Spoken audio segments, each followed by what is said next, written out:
In the book of Numbers, chapter 16, verses 20 through 22, we witness the Lord speaking to Moses and Aaron, instructing them to separate themselves from the assembly so that he may consume the rebellious congregation. Moses and Aaron, however, fall on their faces, pleading with God not to destroy the entire assembly for the sin of one man. This passage highlights the power of intercession and the importance of standing in the gap for others. In our lives, we are called to be intercessors, praying for those who have gone astray and seeking God's mercy on their behalf. Continuing in verses 23 through 30, God instructs Moses to warn the congregation to move away from the tents of Korah, Dathan, and Abiram. Moses declares that if these men die a natural death, then the Lord has not sent him. But if the earth opens its mouth and swallows them, then they will know that these men have treated the Lord with contempt. This passage serves as a reminder of the consequences of rebellion against God.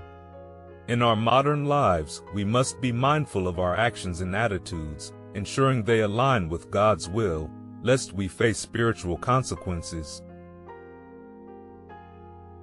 In verses 31 through 35, as soon as Moses finishes speaking, the ground under the rebels splits apart, and the earth opens its mouth, swallowing them and their households.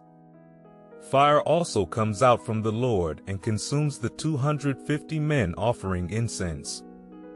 This vivid imagery underscores the seriousness of defying God's authority. Today, we are reminded to respect divine authority and live in obedience to God's commands, understanding that our choices have profound spiritual implications.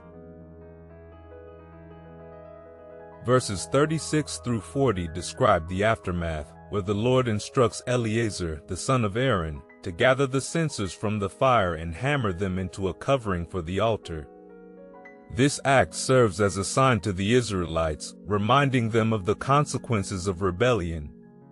In our lives, we must create reminders of God's faithfulness and the importance of obedience, using them as guides to keep us on the right path. Finally, in verses 41 through 50, the entire Israelite community grumbles against Moses and Aaron, accusing them of killing the Lord's people.